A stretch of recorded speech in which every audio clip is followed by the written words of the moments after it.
আসসালামু আলাইকুম। সবাইকে স্বাগত জানাচ্ছি আমি নাইম ফাথম মুবিন। শুরুতে সংবাদ শিরোনাম। বাংলাদেশের সর্বশেষ গুরুত্বপূর্ণ আপডেট সংবাদে আপনাকে স্বাগত। শুরুতেই সংবাদ শিরোনাম, পরে বিস্তারিত। প্রথমেই জানাবো, রাস্তার পাশ দিয়ে হেঁটে যাচ্ছিলেন যুবক, পেছন থেকে এসে প্রকাশ্যে গুলি করে হত্যা। চট্টগ্রামের নগরের পাঁচলাইশ থানাধীন এলাকায় প্রকাশ্যে গুলি করে আজাদ ২৫ নামের এক যুবককে আজ হত্যা করা হয়েছে। আজ বিকাল ৪টার দিকে পাঁচলাইশ মুরাদপুর ফরেস্ট গেট এলাকায় এই ঘটনা ঘটে। নিহত আজাদ পাঁচলাইশের হামজারবাগ এলাকার হাকিম শাহ হুজুরের বাড়ির বাসিন্দা মোহাম্মদ রশিদের ছেলে। জানাবো, চট্টগ্রামে মহাসড়কে গাছ কেটে বিক্ষোভ, অজ্ঞাত ৮০ জনের নামে মামলা। চট্টগ্রামে সরকারি গাছ কেটে বিক্ষোভ ও জনদুর্ভোগ সৃষ্টির অভিযোগে অজ্ঞাত ৮০ জনের বিরুদ্ধে মামলা করেছে সড়ক ও জনপথ সহজ বিভাগ।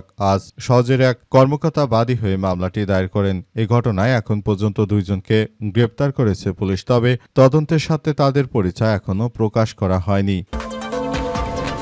এদিকে জামাতের আমির বললেন, আমরা বলেছি সরকারি সুবিধা না নেয়ার চেষ্টা করব, তবে কেউ নিলে অপরাধ নয়। বাংলাদেশ জামাত ইসলামের আমির ডাক্তার শফিকুর রহমান বলেছেন, নির্বাচনের সময় দেশবাসীর সামনে বলেছিলাম সরকারি সুযোগ সুবিধা যতটা না নিলে না হয় আমরা ততটা করব, কিন্তু আমরা কোনোভাবে কোনো সুযোগ সুবিধা নিচ্ছি না। তারপরও আমাদের দলের মধ্যে কেউ যদি কোনো সরকারি সুবিধা চায়, সেটাকে আপনারা অপরাধ হিসেবে বিবেচনা করলে চলবে না।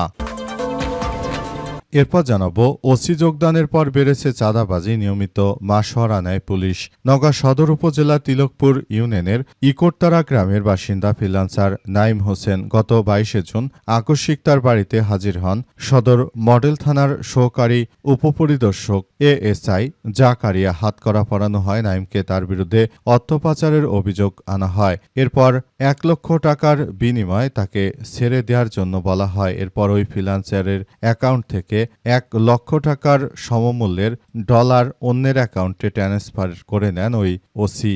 এই ঘটনায় পুরো এলাকায় থমথমে অবস্থা বিরাজ করছে। এরপরই ওই পুলিশ সদস্যর বিরুদ্ধে ব্যবস্থা নিয়েছে বিভাগীয় পর্যায় থেকে।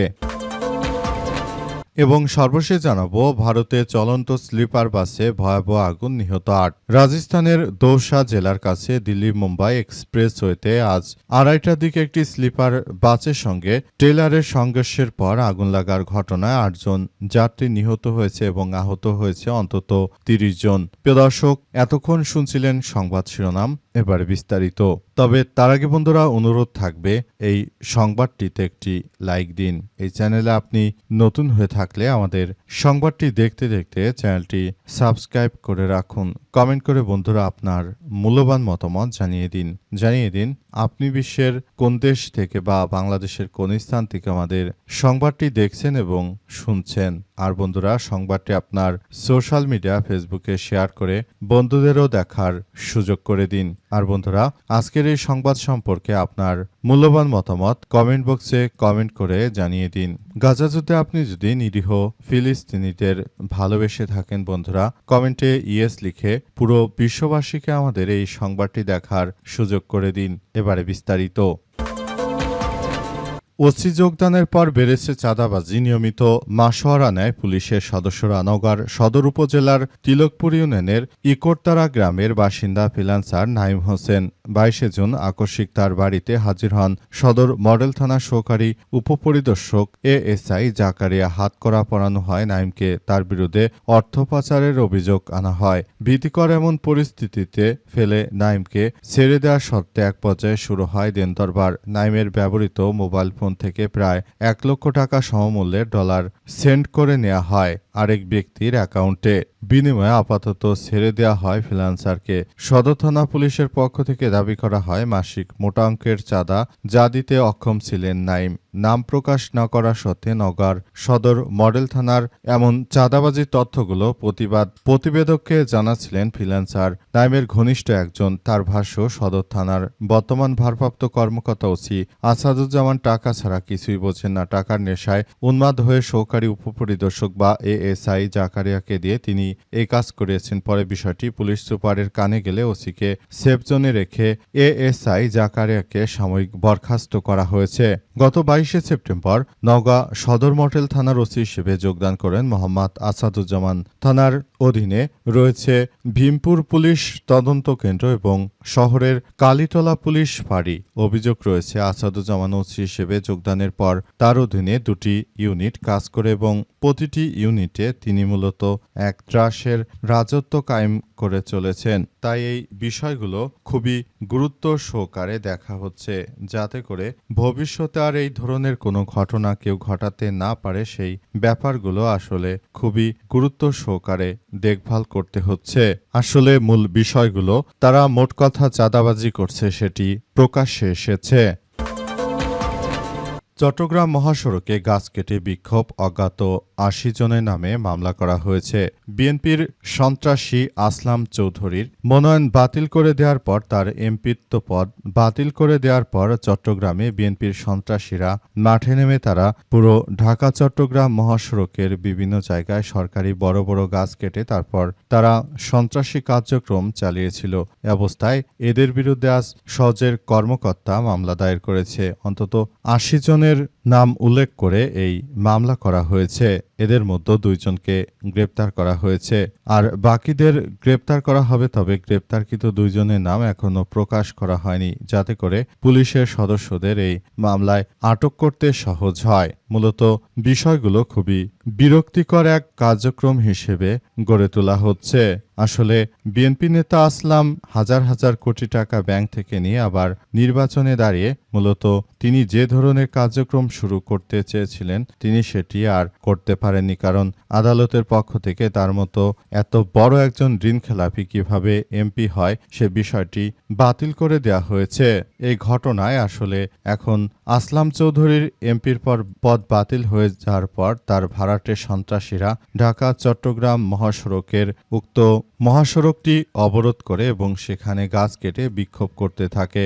এই ঘটনা আসলে কোনোভাবে গ্রহণযোগ্য হতে পারে না, কারণ আদালতের সিদ্ধান্তকে যারা অমান্য করে তারা মূলত দেশের ভালো চায় না। তারা সব সময় এমন কিছু করতে চায় সেটা দেশের জনগণের জন্য খুবই ভয়াবহ এক বিপর্যয়কর পরিস্থিতির জন্ম দিতে পারে। তাই এই বিষয়গুলো নিয়ে সবাইকে এখনই ভাবা উচিত এবং যাদেরকে আটক করা হচ্ছে তারা সবাই মোটামুটি কথা বুঝতে পারবে যে পরবর্তীতে এই ধরনের অহেতুক আন্দোলন করে জনগণের বিরুদ্ধে দুর্ভোগ ছড়ানোর জন্য আসলে কতটা বেগ পোহাতে হয়। রাস্তার পাশ দিয়ে হেঁটে যাচ্ছিলেন যুবক, পেছন থেকে এসে প্রকাশ্যে গুলি। চট্টগ্রাম নগরের পাঁচলাইশ থানাধীন এলাকায় প্রকাশ্যে গুলি করে আজাদ 25 নামের এক যুবককে হত্যা করা হয়েছে। আজ বিকেল 4:45টার দিকে পাঁচলাইশ মুরাদপুর ফরেস্ট গেট এলাকায় এই ঘটনা ঘটে। নিহত আজাদ পাঁচলাইশের হামজারবাগ এলাকার হাকিম শাহ হুজুরের বাড়ির বাসিন্দা মোহাম্মদ রশিদের ছেলে। চট্টগ্রাম মেডিকেল কলেজ চমেক হাসপাতাল সূত্র থেকে জানা গেছে, বিকেলে এই রাস্তার পাশ দিয়ে হেঁটে যাচ্ছিলেন আজাদের সময় হঠাৎ করে পেছন থেকে আসা অজ্ঞাত পরিচয় ব্যক্তিরা তাকে লক্ষ্য করে গুলি ছোড়ে। পরে সঙ্গে থাকা অন্যরা তাকে দ্রুত উদ্ধার করে চট্টগ্রাম মেডিকেল কলেজ হাসপাতালে নিয়ে যায়। সেখানে কর্তব্যরত চিকিৎসক তাকে মৃত ঘোষণা করেছে। চট্টগ্রাম মেট্রোপলিটন পুলিশ বা সিএমপির উত্তর বিভাগের উপকমিশনার মোহাম্মদ হাসান মোস্তফা স্বপন বলেন, মুরাদপুর ফরেস্ট গেট এলাকায় গুলির ঘটনার খবর পেয়ে পুলিশ ঘটনাস্থলে গিয়ে তদন্ত শুরু করেছে। সারা দেশ জুড়ে বিএনপি সরকার ক্ষমতা আসার পর এমন অরাজক পরিস্থিতি চলছে দেশ জুড়ে। তাদের এই নৈরাজ্যকর কার্যক্রম দেশবাসীকে খুবই হতাশার মধ্যে ফেলেছে।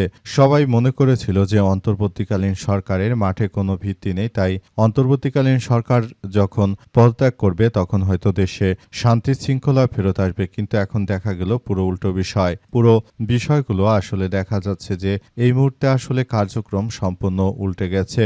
অবস্থায় আসলে পরিস্থিতি কোন দিকে যাবে সেটি এখন পর্যন্ত বলা যাচ্ছে না। এই পরিস্থিতির মধ্য দিয়ে সবাইকে আসলে এগিয়ে যেতে হচ্ছে। এই পরিস্থিতির মধ্য দিয়ে আসলে সবাইকে এগিয়ে নিয়ে তারপর পুরো কার্যক্রম চালিয়ে যেতে হচ্ছে। জামাত আমির বললেন, আমরা বলেছি সরকার সুবিধা না নেয়ার চেষ্টা করব, তবে কেউ নিলে অপরাধ নয়। বাংলাদেশ জামাত ইসলামের আমি ডাক্তার শফিকুর রহমান বলেছেন যে আমরা শপথ করেছিলাম যে আমরা সরকারে যাই বা না যাই আমরা সরকার থেকে কোনো সুবিধা নেব না, কিন্তু দলের মধ্যে দু একজন এমপি মন্ত্রী তারা সরকার থেকে একটু আধটু তারা সুবিধা নেয়ার চেষ্টা করছে। তাদের উদ্দেশ্যে জামায়াতের আমির বলেছেন যে দেখুন, বাংলাদেশ জামাত ইসলামের কোনো নেতৃত্ববৃন্দরা তারা মূলত কোনোভাবে সরকারি কোনো সুযোগ সুবিধা বা দল থেকে কোনো সুযোগ সুবিধা পায় না। সুতরাং একজন বয়স্ক এমপি হিসেবে তারা যদি সরকারি যে সুযোগ সুবিধাগুলো অন্যান্য রাজনৈতিক দল নেয়, এদের সংসার চলতে যদি কষ্ট হয়, এরা যদি কিছু একটা চায়, সেক্ষেত্রে এটাকে আপনারা যে অনেকেই অপরাধ হিসেবে গণ্য করছেন, আপনাদেরকে বলতে চাই আমরা দল হিসেবে আমরা জামাত ইসলাম কখনো সরকারের এক পয়সারও সুযোগ সুবিধা আমরা চাইনি। সুতরাং আপনারা বিষয়গুলো বিবেচনায় না নিয়ে শুধুমাত্র একজন ব্যক্তি কথা বলে তারপর পুরো দলকে দোষারোপ করতে পারেন না। আমাদের পুরো দলের সিস্টেমটিকে বোঝার চেষ্টা করুন।